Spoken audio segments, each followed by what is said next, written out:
1K-17 Szhatie laser tank. The 1K-17 Szhatie was developed in the late 80s as a mobile laser, a battlefield-ready way to disable the optical electrical equipment on planes, vehicles, and missiles. The Soviets got so into the possibilities of the program that its development was one of the best-kept secrets in the USSR, at least until defectors to the West smuggled drawings with them. The key to the tank was its laser, which depended on an astounding 30 kilograms of artificial rubies to focus. This would have made the tank so expensive that mass-producing them would have been impossible. It also needed a clear line of sight, something virtually impossible to get in combat. Over a decade of development didn't amount to much, and when the Soviet Union collapsed, so too did the Szhatie. One was scrapped, the other went to a museum. Polyus. With the US developing the SDI missile defense system Star Wars, it fell to the Soviets to come up with a countermeasure. That turned out to be Polyus, a prototype orbital weapons platform designed to shoot down SDI satellites with a megawatt carbon dioxide laser. Polyus was duly launched in 1987, just 4 years after Ronald Reagan's Evil Empire speech kicked off the US development of SDI. However, the satellite failed to reach orbit, burning up over the Pacific Ocean. Mikhail Gorbachev had prohibited Russian weaponizing of space. The program was cancelled after the one launch, with the components being used for other Soviet/Russian space programs. Ushakov's flying submarine. Soviet engineer Boris Ushakov developed a blueprint for a 3-engine aircraft that could seal its outer hull with metal plates and dive in order to fire its 2 torpedoes. It was a submarine with wings that could fly, or an airplane that could submerge, depending on how one looks at it. The project was suspended in 1939, but then restarted in 1943 by order of the Soviet secret police. Engineers built the first prototype in 1947, but by then, the war was over and Soviet military research was directed elsewhere. The flying submarine never flew or dove. Lun-Class Ekranoplan. Also called a ground effect aircraft, the Ekranoplan is neither aircraft nor hovercraft. They are technically classified as ships, despite having wings and a tail. The Lun-Class was the largest of many different Soviet Ekranoplans. 3 were built for military service, armed with powerful anti-ship missiles. They served from 1987 through the late 90s, at which time 2 were scrapped.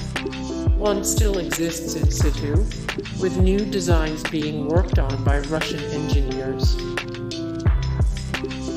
L1 Hovercraft Tank. Engineer Vladimir Levkov developed the L1 hovercraft in 1934.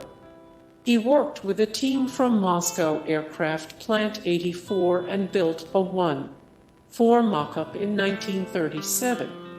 The machine would have been powered by 2 aircraft engines and armed with whatever could be positioned in its turret, in this case, just 1 machine gun. Levkov's design went nowhere, as the design failed to attract a high-ranking patron in the Soviet military. Fractional Orbital Bombardment System. Looking beyond traditional ballistic missiles, the Soviets developed a program called the Fractional Orbital Bombardment System. These were missiles that would enter a low Earth orbit, then deorbit for an attack. The missiles could theoretically hit anything at any time, and because they were already in orbit, their flight path couldn't be deduced until a nuclear attack had already begun.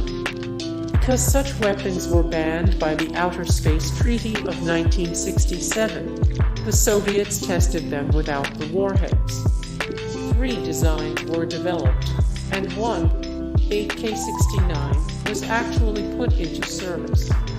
18 launchers stood ready to wipe out millions of people from 1969 through 1983, when they were retired. Antonov 40 flying tank. Designed to be airlifted in support of airborne or partisan operations, the A-40 was a light tank with glider wings attached to it. It would be towed by a larger aircraft. One prototype was built, but the design was impossible to tow by the small aircraft of the day, and there was no assurance that the tank and the crew would land together or that any of it would land without being destroyed or overtaken by the enemy. The project was scrapped, though it was a better idea than what the Soviets had previously tried, which was simply dropping a tank out of a cargo plane and having the crew parachute down. Zveno flying aircraft carrier. The Zveno represented the Soviet experiment to attach smaller parasite fighters to a larger host plane. About 10 Zveno planes were built, typically using huge TB-3 bombers and a variety of smaller fighters. All were designed to have the fighter engines running, and the thrust of the bomber would give the initial push to the fighters, which would attack targets and fly back to their bases. The Zvenos flew about 30 missions in the early stages of WWII, often performing well. 3 parasite fighters were shot down, but never one of the hosts. The planes were retired when the small fighters they carried became obsolete. Tupolev Tu-95 LAL nuclear-powered bomber. The arms race between the US and the Soviet Union didn't end at missiles, and ships it extended to experimental planes with no practical application. So when the US started developing a nuclear-powered bomber, the Convair NB-36H Crusader, Russia jumped in with their own designs. Tupolev engineers took one of their existing Tu-95 bombers and fitted it with a small nuclear reactor and shielding to protect the crew. The LAL made over 40 test flights, but most with the reactor turned off. Concerns about the effectiveness of the shielding never went away. A second version, the Tu-119, was started, but the program was cancelled due to cost and environmental concerns. These are the same reasons the US program was cancelled. Tsar Tank. A completely impractical tank design, the Tsar Tank was a huge armored vehicle designed like a giant reverse tricycle. It had huge front wheels measuring 30 feet in diameter and a small back wheel for balance. Designed to be bristling with weapons and able to traverse any kind of terrain, the machine turned out to be slow and prone to breakdowns, mostly due to its small rear wheel. It also would have been an easy target, as it had no ability to carry armor and its wheels were unprotected. A prototype was built in 1914, but never got past that stage.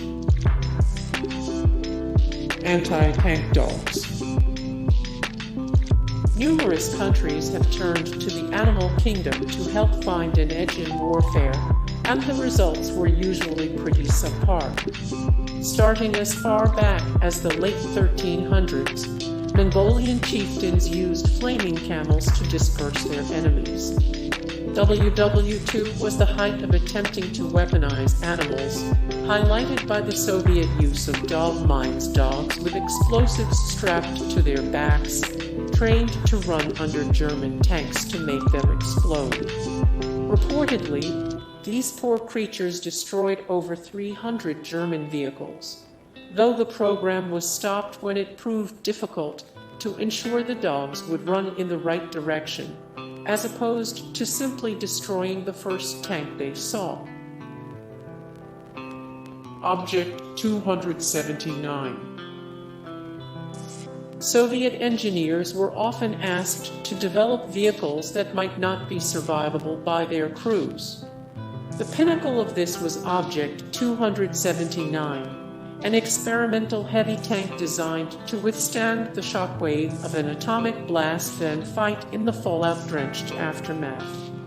It weighed 60 tons, carried a crew of 4, could traverse just about any ground, and had protection for chemical and biological attacks.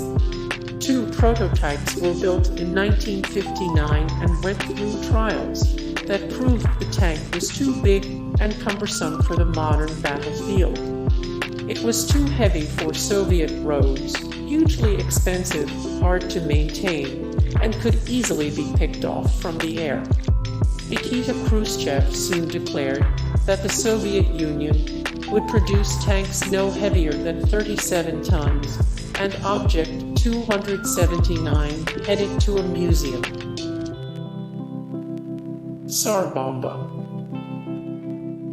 On October 30, 1961, the Soviet Union detonated the most powerful and destructive weapon ever created, the N-602 hydrogen bomb, nicknamed Tsar Bomba in keeping with a variety of other large and unwieldy Russian weapons.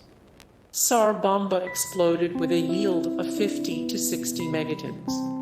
This was equivalent to 3,800 times the power of the device dropped on Hiroshima by the US during WWII. It produced a mushroom cloud 37 miles high, and the light from the detonation was seen up to 620 miles away. It completely leveled an uninhabited village 34 miles from ground zero and reportedly caused damage to structures as far away as 100 miles. Heat from the blast would have caused third-degree burns up to 62 miles away. It was only tested once. Hey guys, thank you so much for the support and likes and comments down below, and also thank you so much for watching, and I look forward to see you in the next video. Then take care, bye.